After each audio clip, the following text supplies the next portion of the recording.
aku harus pesan makanan. 1 ayam geprek. Bahasa Indonesia awalnya adalah merupakan bahasa Melayu. Berikut kedudukan bahasa Indonesia.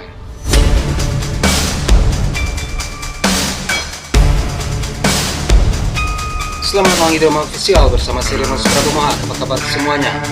Bahasa Indonesia adalah bahasa resmi nasional Republik Indonesia yang digunakan warga negara Republik Indonesia untuk berkomunikasi sehari-hari hingga kepentingan tertentu, baik secara lisan ataupun tulisan. Melihat bagaimana lahirnya bahasa Indonesia adalah berkaitan dengan Sumpah Pemuda pada tanggal 28 Oktober tahun 1928. Sumpah Pemuda kami putra dan putri Indonesia mengaku bertumpah dalam satu. Bahasa Indonesia awalnya adalah merupakan bahasa Melayu yang menjadi lingua franca atau bahasa perhubungan di Nusantara di zaman dulu. Yang mana bahasa Melayu ini juga digunakan hampir di seluruh Asia Tenggara sejak abad ke-7. Oh, tumpu jilat kuih aku lagi pada Amerika, lagi Bali ni sekarang. Mengebih payung. Oh, sah betul selekeh. Kak, aku pengen beli duku, Kak. Sama baik. Kakak juga pengen. Ya, ayolah kita beli, Kak. Jual duku kan? Aduh, masih banyak dah. Nah, kami beli 3 kilo bang. Bahasa Melayu dipakai sebagai bahasa kebudayaan sejak zaman Sriwijaya, yaitu bahasa buku pelajaran agama Buddha. Bahasa Melayu juga dipakai sebagai bahasa antar suku di Nusantara waktu itu. Tanam sagu, tanam kawa, tanam dekat pokok sawit. Kucing gua banyak ketawa, biar nampak awet. Dan seiring berjalannya waktu, bahasa Melayu kemudian menyebar ke pelosok Nusantara.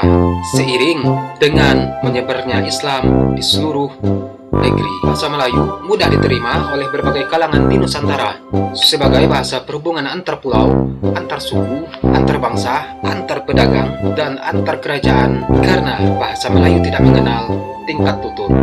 Perkembangan bahasa Melayu di wilayah Nusantara mempengaruhi dan mendorong tumbuhnya rasa persaudaraan. Komunikasi antar perkumpulan dimanapun di Nusantara saat itu menggunakan bahasa Melayu. Lalu pada persiapan Kongres Pemuda pada tahun 1926, para pemuda masih mempermasalahkan tentang sebutan dari Bahasa Persatuan Indonesia. Dan pada saat itulah Muhammad Tabrani mengusulkan bahasa Melayu diganti dengan istilah Bahasa Indonesia. Dan pada 2 Mei tahun 1926, hal ini pun disetujui secara bersama. Para pemuda Indonesia kala itu yang tergabung dalam perkumpulan pergerakan mengangkat bahasa Melayu menjadi bahasa Indonesia yang menjadi bahasa persatuan untuk seluruh wilayah Indonesia. Hal ini ditandai dengan lahirnya Sumpah Pemuda pada tanggal 28 Oktober tahun 1928.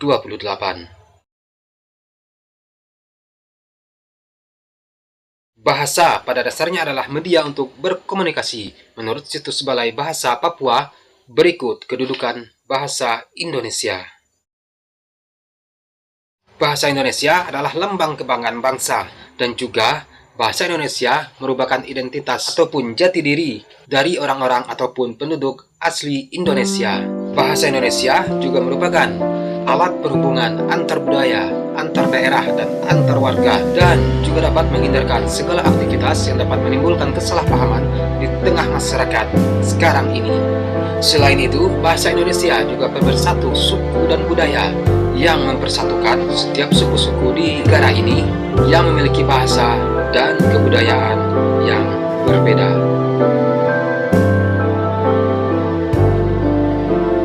Istilah bahasa Indonesia lahir pada tahun 1926 atas usulan Muhammad Tabrani.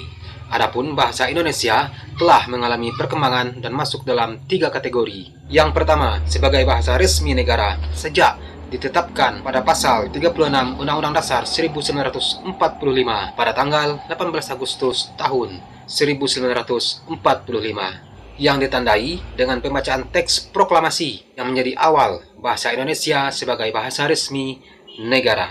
Dengan ini menyatakan kemerdekaan Indonesia. Bahasa Indonesia adalah pemersatu. Bahasa Indonesia diikrarkan oleh pemuda pada tahun 1928 melalui event Sumpah Pemuda yang telah menjadi bahasa pemersatu dan telah diterima oleh seluruh lapisan masyarakat Indonesia. 3. Bahasa internasional. Bahasa Indonesia hari demi hari, tahun demi tahun, sejak diresmikannya sebagai bahasa resmi negara, kemudian hingga saat ini berkembang sebagai bahasa internasional yang dicanangkan pada Kongres Internasional 9 Bahasa Indonesia yang diadakan di Jakarta pada 28 Oktober sampai 1 November 2018. Undang-Undang Nomor 24 Tahun 2009 tentang Bendera, Bahasa, dan Lambang Negara serta lagu kebangsaan ikut serta mendukung bahasa Indonesia menjadi bahasa internasional. Salah satu bukti bahasa Indonesia sebagai bahasa internasional adalah dengan adanya tenaga dan buku-buku bahasa Indonesia bagi para warga asing. Banyak yang tidak tahu aku udah presiden di Jerman. Di kota ini ada 3 juta orang. Bahasa Indonesia resmi menjadi bahasa internasional pada tanggal 20 November tahun 2023. Pengakuan ini juga menandai langkah penting dalam upaya menjadikan bahasa Indonesia sebagai bahasa yang lebih dikenal dan digunakan secara global. Hari ini kita masak sato. Kemarin juga masukin. Nah, sekarang kita masukin diguling di sini. Sebuah momen yang sangat membanggakan bagi masyarakat Indonesia. Bahasa Indonesia berhasil naik kelas menjadi bahasa yang digunakan dalam sidang UNESCO. Dan dengan disahkannya bahasa Indonesia ini, bahasa resmi internasional kini berjumlah 10 bahasa. 1 ayam geprek dan es teh tawar. Aku pasti bisa. Halo? Aku geprek, tawar 1 es. Aku geprek dan tawar aku es. Ya? Itulah pembahasan kita tentang bahasa. Semoga video yang saya suguhkan ini bisa menjadi pelajaran dan bisa menambah wawasan kita masing-masing. Oke, dan akhir kata sekian video hari ini. Salam sayang untuk orang samping Anda dan sampai jumpa di video selanjutnya. Peace.